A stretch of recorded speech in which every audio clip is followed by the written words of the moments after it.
Who is the most consistent player in the world? Messi, Ronaldo, Neymar എല്ലാവരും മികച്ച players തന്നെയാണ്. എന്നാൽ August 12 ഈ ലോക യുവജന ദിനത്തിൽ എനിക്ക് സംസാരിക്കാനുള്ളത് ഇങ്ങനെക്കുറിച്ചാണ്. ക്രിസ്ത്യാനോ റൊണാൾഡോ തൻ്റെ കരിയറിനുള്ള പാഷൻ എന്നതുകൊണ്ട് മാത്രം സഹതാരങ്ങളെക്കാൾ കൂടുതൽ സമയം ട്രെയിൻ ചെയ്യുക, ഒരു വിട്ടുവീഴ്ചയുമില്ലാത്ത ഡയറ്റ് പ്ലാൻ, വർക്കൗട്ട് സ്ഥിരമായി പിന്തുടരുക. Yes, he is really A beast. ഈ അടുത്ത് നടന്ന ഒരു ഫിസിക്കൽ ടെസ്റ്റിൽ അദ്ദേഹത്തിൻ്റെ ഫിസിക്കൽ ഏജ് എന്ന് പറയുന്നത് 20 വയസ്സിന് താഴെയുള്ള ഒരു കൗമാരക്കാരൻ്റെയാണ്. 39 വയസ്സുള്ള ഇങ്ങേർക്കിത് സാധിച്ചത് അദ്ദേഹത്തിൻ്റെ കരിയറിനോടുള്ള ആ പാഷനും അത് നേടാനുള്ള അദ്ദേഹത്തിൻ്റെ ഹാർഡ് വർക്കും അത് നിലനിർത്താനുള്ള അദ്ദേഹത്തിൻ്റെ കൺസിസ്റ്റൻസിയും ഒന്നും മാത്രമാണ്. ഇവിടെ നമ്മൾ മനസ്സിലാക്കേണ്ടത്, കഴിഞ്ഞ വർഷം മികച്ച വിജയം നേടിയ ആളാണ് നിങ്ങൾ എങ്കിൽ പോലും ഈ വർഷം അത് തുടരണമെന്നില്ല. പരാജയപ്പെട്ട ഒരാളാണെങ്കിലും അതൊന്നിൻ്റെയും അവസാനവുമില്ല.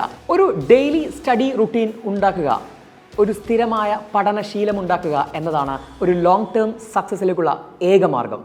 All the best.